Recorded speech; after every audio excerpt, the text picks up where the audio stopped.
Money comes and goes because it is not merely a material object, it is an expression of inner laws working through human consciousness.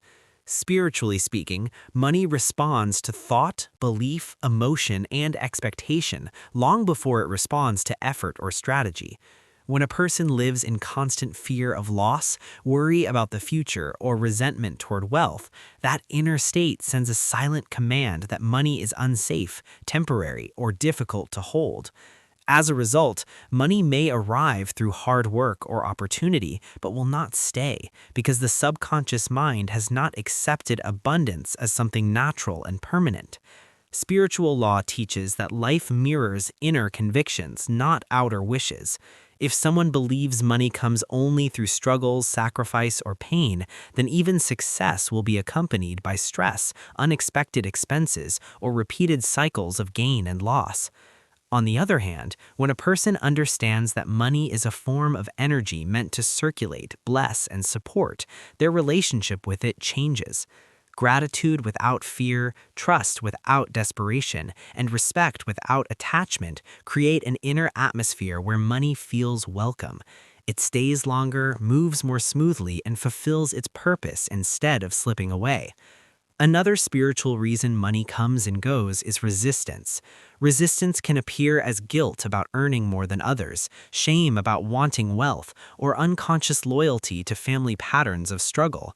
Many people grow up hearing phrases like money is the root of all evil, rich people are greedy, or we are not meant for comfort, and these ideas settle deep in the subconscious. Later in life, when money begins to flow, an inner conflict arises between desire and belief. Spiritually, this conflict creates blockages. The individual may earn well but make poor decisions, attract dishonest partners, overspend impulsively, or face sudden losses, all as expressions of unresolved inner resistance. Spiritual law is precise. Whatever you accept fully, you can sustain. Whatever you doubt or reject internally, you will eventually lose. Money is especially sensitive to this law because it amplifies inner states quickly.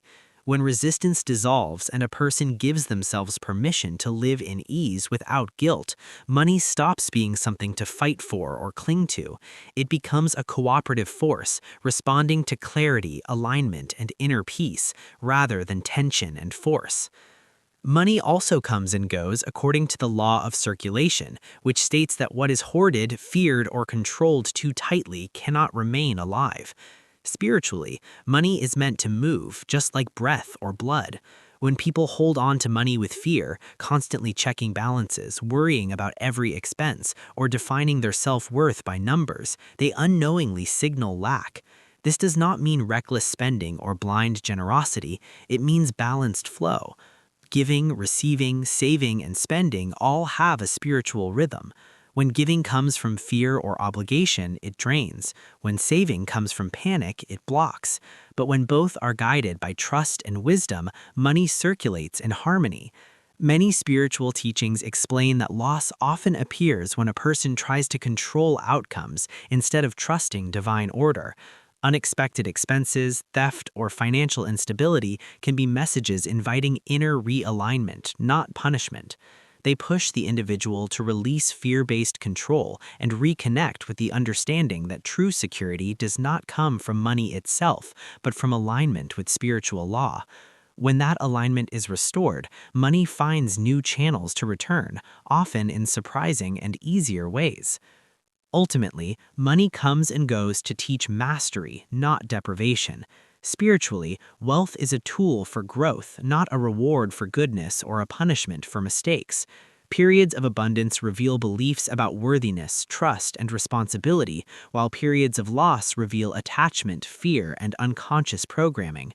Those who learn the lesson move to a higher level of stability. Those who resist repeat the cycle.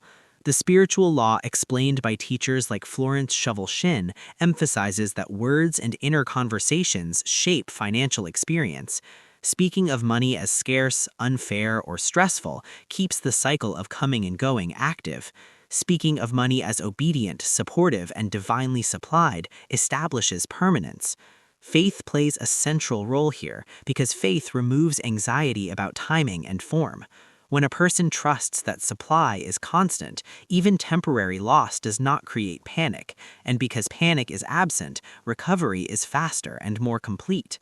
In this way, money eventually stops coming and going randomly and begins to flow with purpose, stability, and grace, reflecting an inner state that has learned the spiritual law behind true abundance. Money continues to come and go until a person understands the deeper lesson of detachment without rejection. Spiritually, detachment does not mean indifference or lack of desire, it means freedom from emotional dependence. When money is tied to identity, security, or self-worth, it becomes unstable, because anything used to fill an inner void cannot remain steady. Spiritual law teaches that money follows value, not need.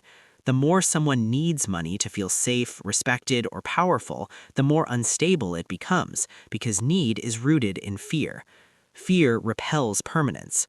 When a person begins to see themselves as complete, supported, and guided regardless of financial conditions, money loses its emotional charge and gains stability. It no longer arrives as a savior or leaves as a threat. Instead, it becomes a neutral servant, responding calmly to inner balance. This is why spiritually grounded individuals often recover quickly from losses. Their inner state remains unchanged, so external conditions reorganize themselves to match that stability. Another key reason money fluctuates is the mismatch between spoken desire and inner expectation. Many people consciously want wealth, but unconsciously expect disappointment. They speak positively but imagine worst-case scenarios. Spiritually, expectation is stronger than desire.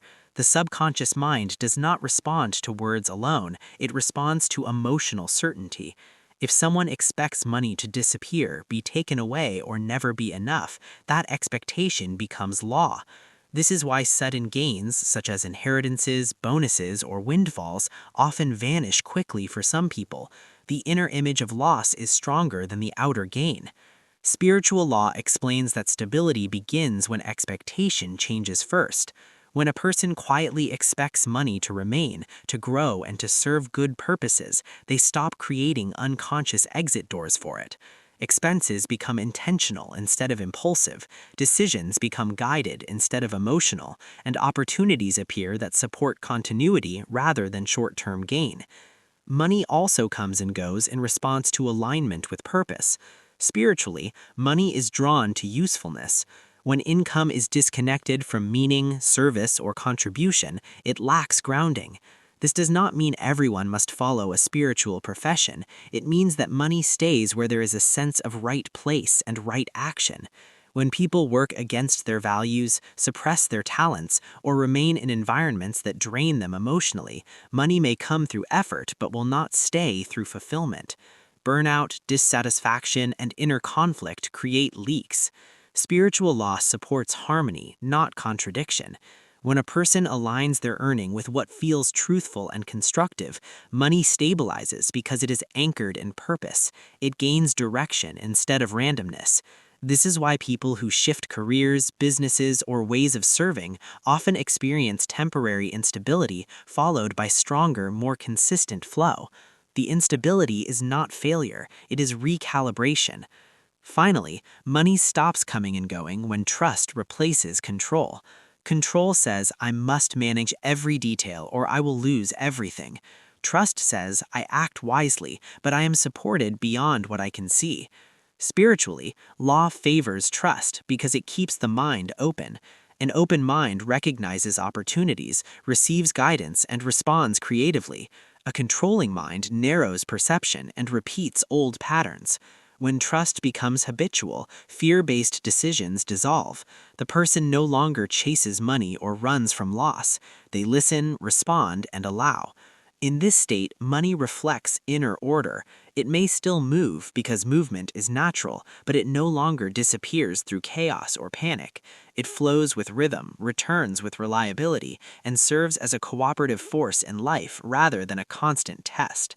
This is the spiritual law explained simply. Money mirrors consciousness, and when consciousness is steady, money follows suit.